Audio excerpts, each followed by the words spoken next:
Good morning everyone. आज हम लोग स्टडी करने वाले हैं न्यूक्लियर फिजिक्स में हमारा नेक्स्ट इंटरेस्टिंग टॉपिक नाभिक का चुंबकीय आघूर्ण means magnetic movement of nucleus. इससे पहले हम लोगों ने कंप्लीट किया रेडियस ऑफ न्यूक्लियस मीन्स नाभिक की त्रिज्या और नाभिक का कोणीय संवेग एंगुलर मोमेंटम ऑफ न्यूक्लियस। ये दोनों वीडियोस मैंने चैनल की जो प्लेलिस्ट है न्यूक्लियर फिजिक्स की वहाँ ऐड कर रखे हैं, आप वहाँ से जाके स्टडी कर सकते हैं। हम लोग यहाँ स्टार्ट करेंगे हमारे नेक्स्ट टॉपिक से नाभिक का चुंबकीय आघूर्ण और मैग्नेटिक मूवमेंट। तो चलिए स्टार्ट करते हैं।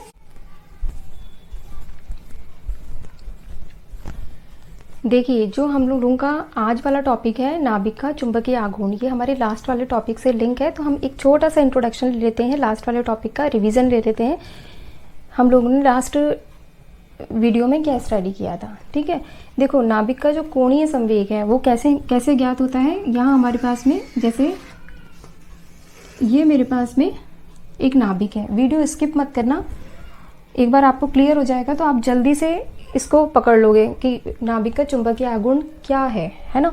तो यहाँ पर देखो ये आपके पास में अगर एक नाभिक है और इसके अंदर ये बहुत सारे प्रोटॉन्स हैं, ठीक है। इसके साथ साथ में यहाँ पर ये बहुत सारे न्यूट्रॉन्स है। नाभिक किससे मिलकर के बना हुआ है, न्यूक्लियॉन से, प्रोटॉन और न्यूट्रॉन से मिलकर के बना हुआ है। तो हम क्या कहते हैं कि नाभिक का कुल कोणीय संवेग उसके न्यूक्लियॉन्स के कोणीय संवेग के सदिश योग के बराबर होता है ना। हमने ये स्टडी किया था कि हमारे पास में जो नाभिक का कोणीय संवेग जे है, ये मेरे पास में जितने भी प्रोटॉन्स हैं उन सबके स्पिन एंगुलर मोमेंटम तथा उनके सबके ऑर्बिटल एंगुलर मोमेंटम दोनों के सदिश योग के बराबर होता है, ठीक है। इसकी वैल्यू अपने पास में कितना आई थी, J = आया था, मतलब इसका जो मैग्नीट्यूड है वो हमारे पास कितना आया था, ये आया था रूट में J+1 और यहाँ आ जाएगा h कट। इसके लिए हम सबसे पहले देखेंगे कि अपने पास में कौन सा अनपेयर प्रोटॉन या न्यूट्रॉन है, कौन सा अयुग्मित प्रोटॉन या न्यूट्रॉन है। वहाँ से हम पिक करेंगे उसके कॉन्फ़िगरेशन से, है ना। हम शेल मॉडल के थ्रू उसका कॉन्फ़िगरेशन लिखेंगे, वहाँ से हम J को पिक करेंगे और J की वैल्यू रख के हमारे पास मैग्नीट्यूड कैपिटल J आ जाएगा। वहाँ पर हमने ये भी देखा कि अपने पास में जो नाभिक का कोणीय संवेग है इसका परिमाण क्वांटाइज होने के साथ साथ में इसकी दिशा भी क्वांटाइज है। एक पर्टिकुलर परफेक्ट डायरेक्शन में ही, कुछ पर्टिकुलर परफेक्ट डायरेक्शंस में ही इसकी वैल्यू हो सकती है। जैसे हमने यहाँ पर लिया था कि J जो है इसका, है ना, Z डायरेक्शन में जो कंपोनेंट है वो कितना हो जाएगा, वो अपने पास में होगा mj h कट, ठीक है। और यहाँ पर mj की वैल्यूज कितनी थी, mj के कितने मान हो सकते हैं, इसके कितने मान होंगे, इसके कितने मान होंगे, ये हमने कैलकुलेट किया था किससे, 2j+1 से, ठीक है। और mj किस रेंज में होगा ये भी हमने देखा था, mj होगा -j से j की रेंज में, ठीक है। अब सपोज किया मेरे पास में कोई नाभिक है जिसका प्रोटॉन जो है वो अयुग्मित है, वहां से मेरे पास में J की वैल्यू कितना आ गई, J की वैल्यू आ गई हाफ, है ना। प्रोटॉन जो है उसका कोणीय संवेग आ गया कितना, हाफ। तो अब मैं इसकी पॉसिबल डायरेक्शंस निकालूंगी कि पॉसिबल डायरेक्शंस क्या हो सकती हैं। J = हाफ है तो mj के कितने मान होंगे, mj के कितने मान होंगे, 2j+1। तो पहले मैंने निकाले 2j+1, इसको मैंने कैलकुलेट किया, कितना हो जाएगा 2, यहाँ पे हाफ +1, ठीक है। तो ये कितना आ जाएगा, देखो 2 से 2 कैंसिल हो जाएगा, 1 + 1 2। इसका मतलब mj जो है इसके 2 मान होने चाहिए, है ना। इस क्वांटम संख्या के 2 वैल्यूज होनी चाहिए। कौन कौन सी वैल्यूज होंगी, mj कहाँ से कहाँ तक है, -j से j तक। इसका मतलब mj = कितना हो जाएगा, j = 1/2 है ना, तो यहाँ हमने माइनस लगा दिया, -1/2 और 1/2। अब jz की वैल्यू कितना आई, jz आ जाएगा आपके पास में कितना, -h2 और h2, ठीक है। इसका मतलब कि यहाँ पर अगर मेरे पास में जो नाभिक है ना, नाभिक xy प्लेन में घूर्णन कर रहा है, ठीक है, xy प्लेन में घूर्णन कर रहा है और ये मेरे पास में z दिशा है, ठीक है, ये मेरे पास में z दिशा है। तो यहाँ पर क्या होगा, देखो एक डायरेक्शन तो ये होगी, मतलब जो नाभिक है वो xy प्लेन में है तो वो यहाँ से एक डायरेक्शन, इस डायरेक्शन में अपना J का कंपोनेंट देगा। कोणीय संवेग की एक दिशा ये वाली आएगी अपने पास, जो कितनी है +h2। और जब ये घूमेगा ये इस जेड एक्स के सापेक्ष जब ऐसे करके घूमेगा तो ये यहाँ से पूरा ये वाला कोनिक सेक्शन कंप्लीट करेगा, ठीक है। और जब जे की दिशा कौन सी होगी, माइनस एच कट बाय 2, तो उस कंडीशन में ये दिशा हो जाएगी और ये वाला कोनिक सेक्शन कंप्लीट होगा, ये मूव करेगा और ये वाला कोनिक सेक्शन कंप्लीट।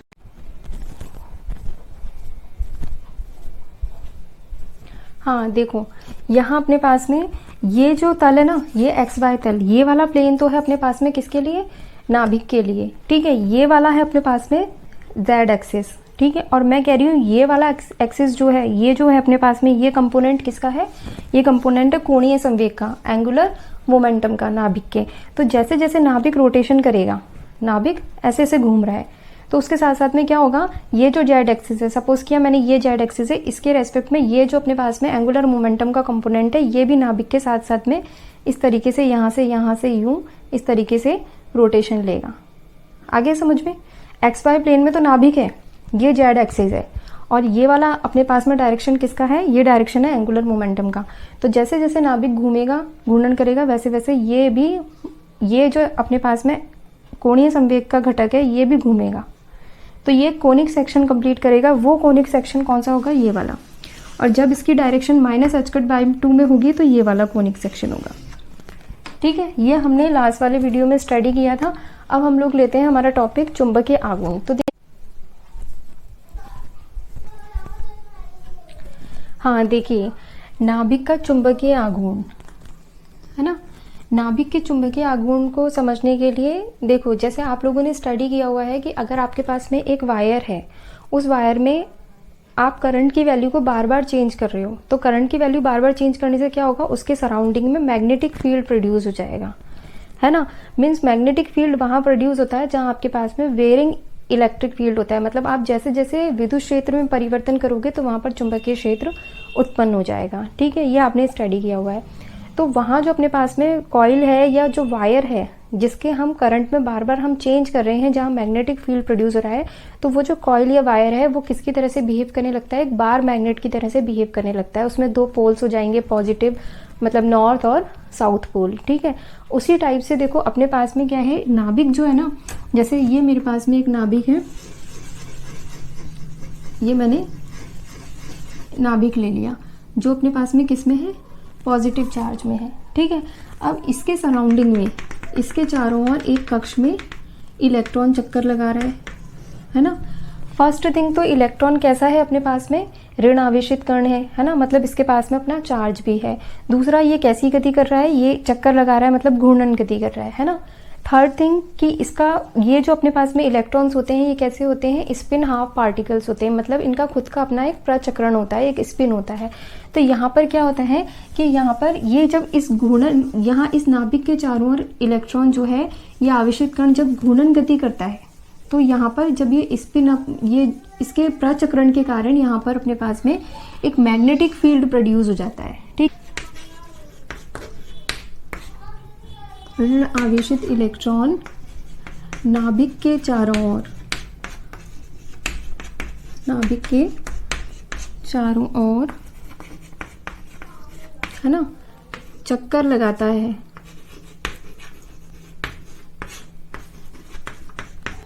पर्टिकुलर कक्ष में घूमता है ये, है ना। तो इसके प्रचक्रण के कारण, इसके प्रचक्रण के कारण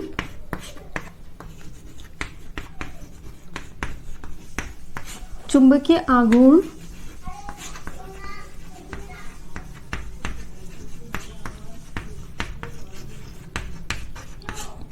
उत्पन्न हो जाता है ना। तो यहाँ जो करंट फ्लो होगा उसकी वैल्यू कितनी हो जाएगी, I इक्वल्स टू कितना होना चाहिए, कितना होता है, चार्ज अपॉन टाइम।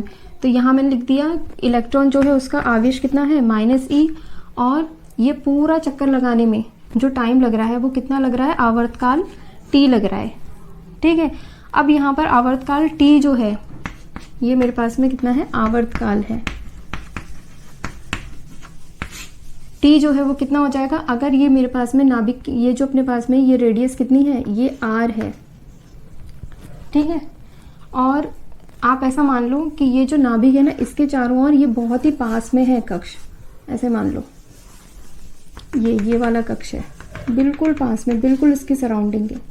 तो ये तो हो गई आपके पास में रेडियस r है ना, और ये पूरा कंप्लीट हुआ 2πr। तो t की वैल्यू कितनी आ जाएगी 2πr अपॉन v, अगर इलेक्ट्रॉन जो है वो v वेलोसिटी से मूव कर रहा है तो अब अपने पास में I की वैल्यू कितना आ जाएगी, देखो I equals to minus E upon t की वैल्यू हमने पुट कर दी 2πr और यहाँ v।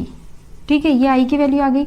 अब हम सब जानते हैं चुंबकीय आघूर्ण, मैं इसको मैग्नेटिक मोमेंट लिख देती हूँ शॉर्ट में mm, आप समझ जाना। चुंबकीय आघूर्ण म्यू जो होता है वो कितना होता है, वो होता है IA, है ना। अब I की वैल्यू कितनी है minus EV upon 2πr, EV upon 2πr।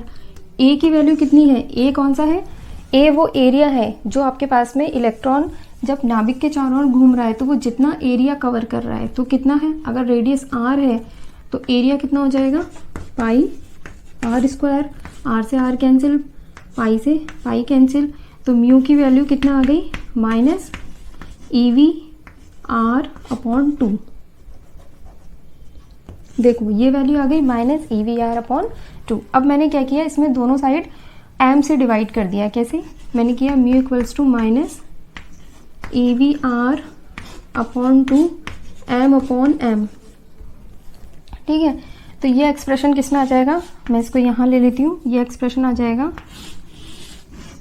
देखो ये हो जाएगा म्यू इक्वल्स टू माइनस, ठीक है, मैंने ले लिया E upon 2m, E upon 2m, यहाँ से मैंने E ले लिया 2m, तो कितना बच गया mvr, यहाँ आ गया मेरे पास में mvr। तो मेरे पास में कितना आ गया mu equals to minus E upon 2m और यहाँ कितना आ गया L। तो ये भी सदिश राशि है और ये L भी कितनी है, सदिश राशि है। mvr हमें पता है ना, कोणीय संवेग कितना होता है, L इक्वल्स टू mvr। तो म्यू इक्वल्स टू कितना आ गया, म्यू प्रोपोर्शनल टू L। इसका मीन्स क्या हो गया कि जैसे जैसे हम कोणीय संवेग में परिवर्तन करेंगे वैसे वैसे चुंबकीय आघूर्ण में भी परिवर्तन होगा। आप चाहें तो स्क्रीनशॉट ले लें, फिर हम लोग इसको आगे सॉल्व करेंगे।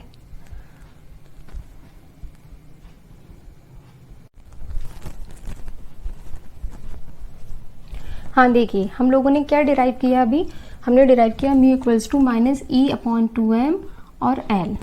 ठीक है, इसका मतलब क्या है, म्यू प्रोपोर्शनल टू L है। जैसे जैसे मैं कोणीय संवेग में परिवर्तन करूंगी वैसे वैसे चुंबकीय आघूर्ण में भी परिवर्तन होगा। तो यहाँ पर अपने पास में एक कंक्लूजन तो ये आ गया है कि म्यू जो है वो प्रोपोर्शनल टू L है। ठीक है, सेकेंड थिंग, यहाँ हमारे पास में हम क्या ऑब्जर्व करते हैं कि L जो है ना कोणीय संवेग, ये हमारे पास में दो टाइप का है, तो अपने पास में म्यू भी दो टाइप का होगा। कोणीय संवेग के दो प्रकार हैं, एक तो कक्षीय कोणीय संवेग है और दूसरा प्रचक्रण कोणीय संवेग है, मतलब स्पिन और ऑर्बिटल। तो उसी टाइप से अपने पास में चुंबकीय आघूर्ण भी दो टाइप का होगा, एक म्यू एस और एक म्यू एल। तो यहाँ मैंने ले लिया म्यू एल और यहाँ मैंने ले लिया म्यू एस, है ना। ये अपने पास में कैसा होगा, ये कक्षीय कोणीय संवेग के कारण होगा चुंबकीय आघूर्ण म्यू एल। इसकी वैल्यू कितनी हो जाएगी, इसके अकॉर्डिंग लिख के माइनस E अपॉन 2m और यहाँ पर कितना आ जाएगा, L आ जाएगा। ठीक है, इसी टाइप से स्पिन एंगुलर मोमेंटम के कॉरेस्पॉन्डिंग म्यू एस कितना आएगा, माइनस E अपॉन 2m और यहाँ कितना आ जाएगा, S आ जाएगा। यहाँ तक हमने स्टडी किया किसके अकॉर्डिंग, क्लासिकल मैकेनिक्स के अकॉर्डिंग। लेकिन हमारी क्वांटम मैकेनिक्स क्या कहती है कि अपने पास में कोणीय संवेग जो है, जो एंगुलर मोमेंटम है, वो कैसा है, वो क्वांटाइज राशि है ना, वो क्वांटीकृत राशि है। तो यहाँ पर अपने पास में जब L क्वांटाइज है ना, S क्वांटाइज है, दोनों एंगुलर मोमेंटम क्वांटाइज है, तो इसका मतलब मैग्नेटिक मूवमेंट भी कैसा होगा, क्वांटाइज होगा, है ना। चुंबकीय आघूर्ण भी कैसा होगा, क्वांटाइज होगा। मीन्स कोणीय संवेग क्वांटाइज है, क्वांटीकृत राशि है, तो नाभिक का चुंबकीय आघूर्ण भी क्वांटीकृत होगा। ठीक है, तो यहाँ जो क्वांटम मैकेनिक्स है उसने कुछ करेक्शंस किए। क्या करेक्शन किए, या इन्होंने एक जी फैक्टर लगाया जिसको हम एल के ऑर्बिटल के कॉरेस्पॉन्डिंग कितना लेंगे, जी एल लेंगे, और मतलब इन्होंने करेक्शन किया इस फॉर्मूले में, और एक जी एल की वैल्यू कितनी है, -1। इसी टाइप से यहाँ भी इन्होंने करेक्शन किया इस फॉर्मूले में, यहाँ भी इन्होंने एक जी फैक्टर लिया और ये जी एस है ना। इस जी एस की वैल्यू कितनी है -2। देखो आप यहाँ पे -1 पुट करोगे तो माइनस माइनस प्लस होके फॉर्मूला प्लस में चेंज हो जाएगा। ठीक है, तो ये फॉर्मूला अपने पास प्लस में आ गया।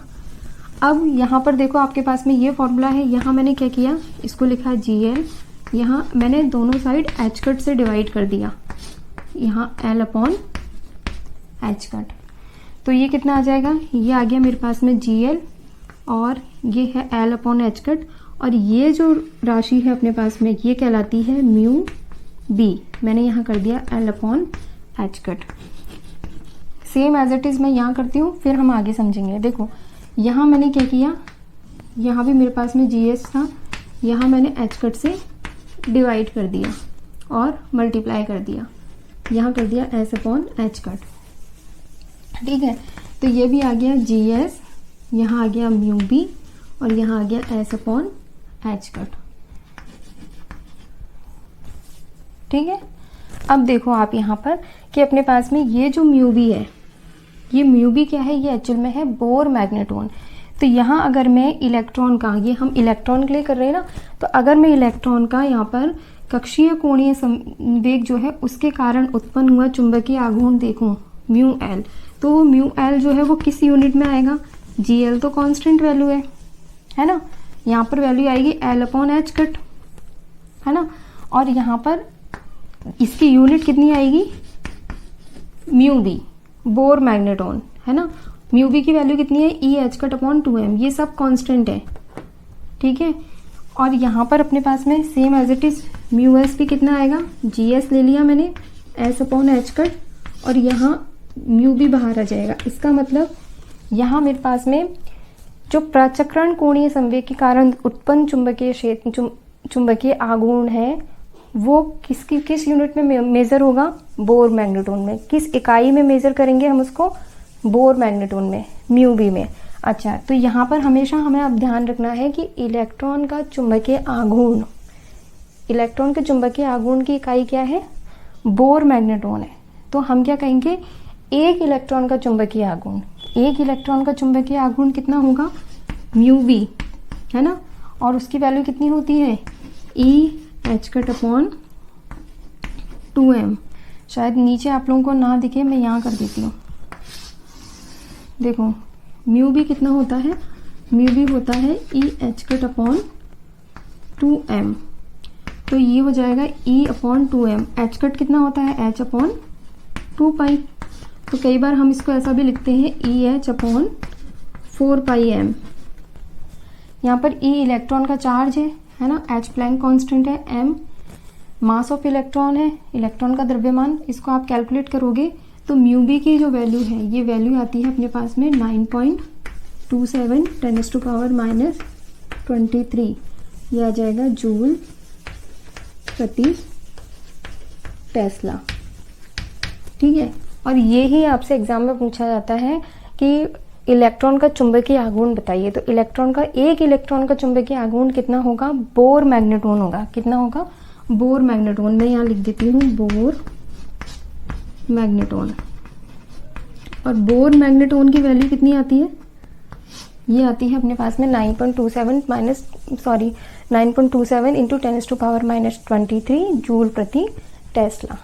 ठीक है, ये तो हमने स्टडी किया इलेक्ट्रॉन के लिए। अब हम निकालेंगे यहाँ पे प्रोटॉन का चुंबकीय आघूर्ण। आप चाहें तो स्क्रीनशॉट ले सकते हैं।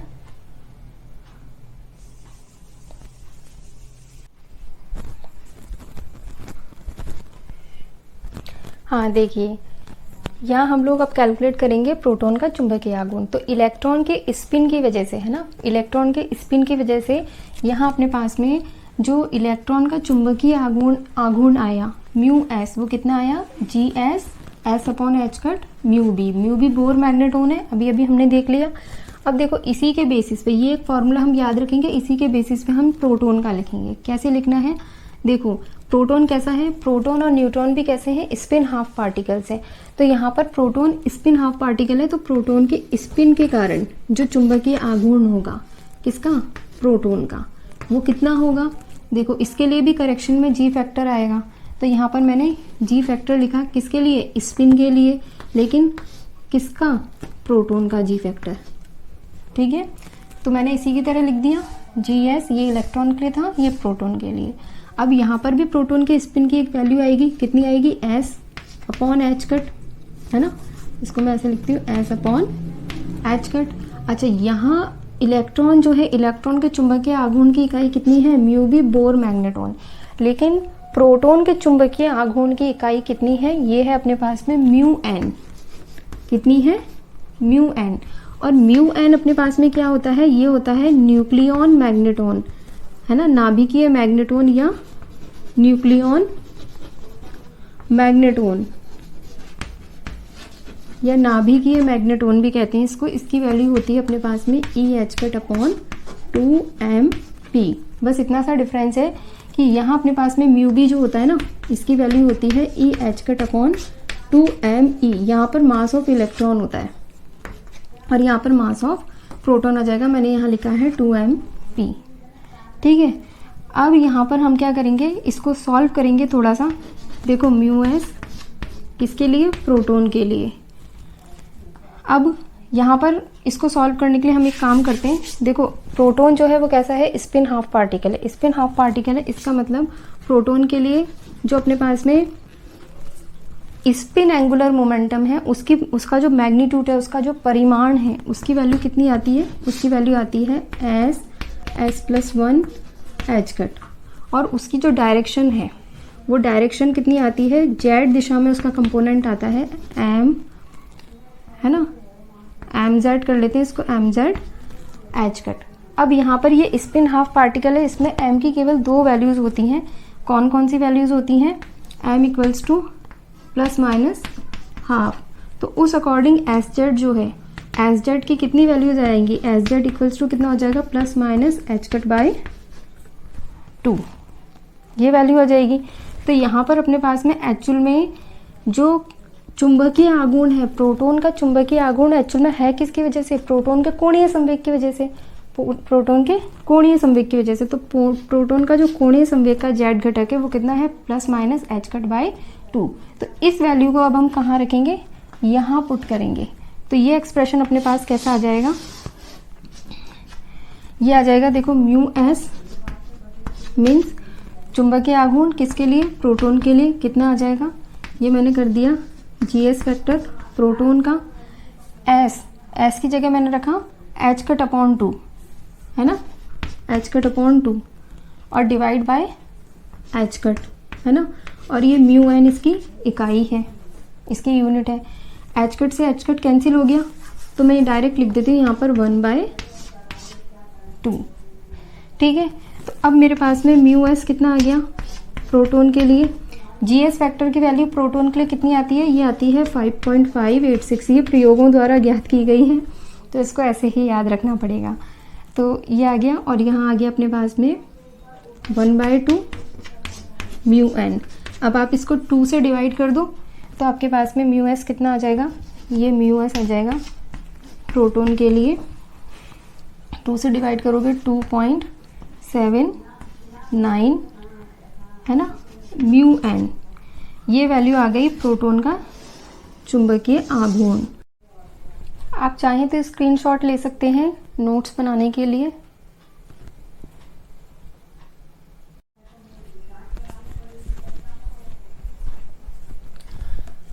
हाँ देखिए, अब हम लोग कैलकुलेट करेंगे न्यूट्रॉन का चुंबकीय आघूर्ण, है ना। न्यूट्रॉन का चुंबकीय आघूर्ण इसी एक्सप्रेशन को देख के लिखेंगे। न्यूट्रॉन कैसा है, स्पिन हाफ पार्टिकल है, उसके प्रचक्रण के कारण, है ना, तो स्पिन की वजह से जो चुंबकीय आघूर्ण होगा किसका, न्यूट्रॉन का, इक्वल्स टू जी फैक्टर आएगा स्पिन की वजह से, किसके लिए, न्यूट्रॉन के लिए। उसके बाद में एस अपॉन एच कट। और न्यूट्रॉन का चुंबकीय आघूर्ण, न्यूट्रॉन और प्रोटॉन दोनों कहाँ मिलते हैं, न्यूक्लियस के अंदर। तो यहाँ पर इनके लिए जो यूनिट होगी वो क्या होगी, न्यूक्लियॉन मैग्नेटॉन, नाभिकीय मैग्नेटॉन। तो यहाँ पर म्यू एन। ठीक है, अब यहाँ पर मैंने क्या किया, ये तो एज इट इज आ गया, है ना। अब जैसे प्रोटॉन था ना, सेम न्यूट्रॉन के लिए होगा, ये स्पिन हाफ पार्टिकल है, तो यहाँ पर अपने पास में एस की वैल्यू कितनी आएगी, एस इज इक्वल टू होगा कितना, +- एच कट बाई 2। वही जो फंडा है वो यहाँ काम आएगा। तो यहाँ पर कितना हो जाएगा प्लस एच कट बाई 2, आप यहाँ पुट करोगे तो एच कट से एच कट कैंसिल, तो हो जाएगा 1/2 और यहाँ आ जाएगा म्यू एन। ठीक है, अब जी एस की वैल्यू जो है किसके लिए, न्यूट्रॉन के लिए, न्यूट्रॉन के लिए ये वैल्यू है किसमें, माइनस में 3.82 और यहाँ है अपने पास में हाफ और ये है म्यू एन। तो ये वैल्यू आ जाएगी अपने पास कितना, 2 से किया 2 1 जा, फिर 9 जा, है ना, और फिर ये 1 टाइम, ये आ गया म्यू एन इकाई। इसका मतलब न्यूट्रॉन के स्पिन के कारण जो चुंबकीय आघूर्ण म्यू एस है उसकी वैल्यू कितनी होती है, -1.91 न्यूक्लियन मैग्नेटॉन। ये वैल्यू आ गई न्यूट्रॉन के लिए। आप चाहें तो स्क्रीनशॉट ले सकते हैं।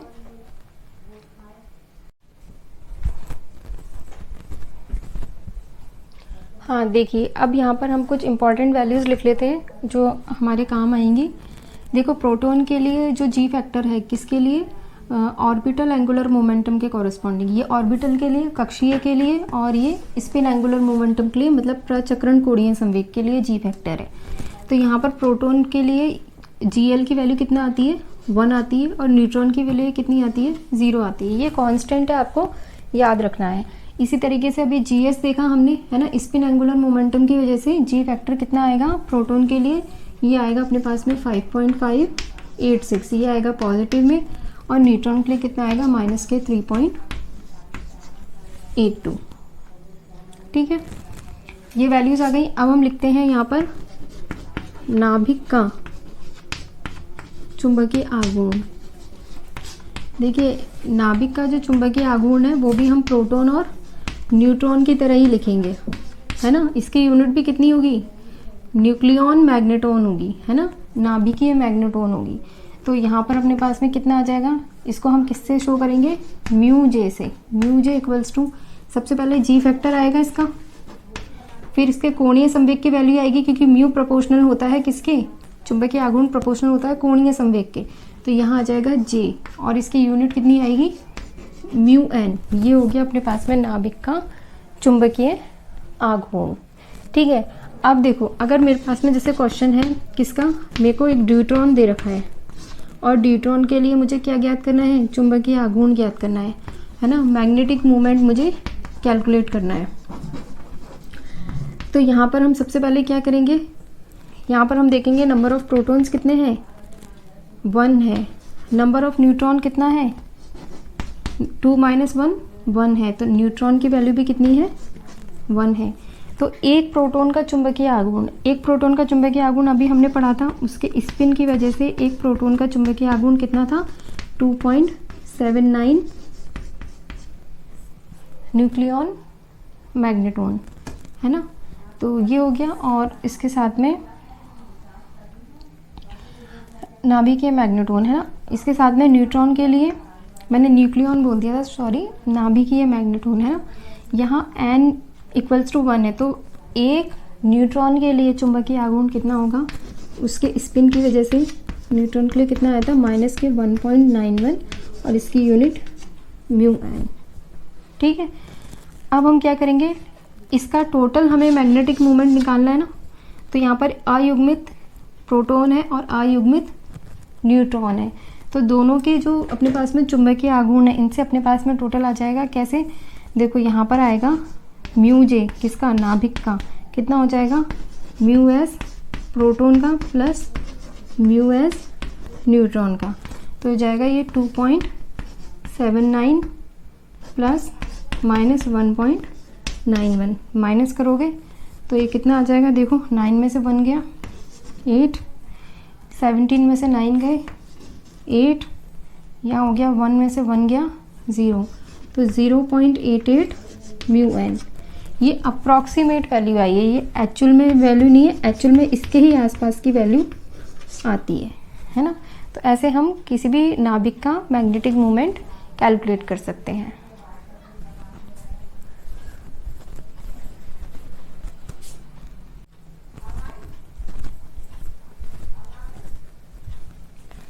आई होप आपको न्यूक्लियर फिजिक्स जो है वो काफ़ी इजी लग रही होगी, और मैंने पूरा एफ़र्ट किया है, पूरा प्रयास किया है कि आपको ये इजी लगे। तो अगर मेरा वीडियो आपको अच्छा लगा हो तो वीडियो को लाइक करके जाना और मेरे चैनल को सब्सक्राइब कर लो, ताकि आने वाली जो भी इंटरेस्टिंग वीडियोस हैं और मैं जो भी अच्छे अच्छे नोट्स बना रही हूँ या आप लोगों के लिए मटेरियल को इजी करके आपके सामने रख रही हूँ, वो आपको मिल सके। मिलते हैं नेक्स्ट वीडियो में, तब तक के लिए all the very best, bye bye.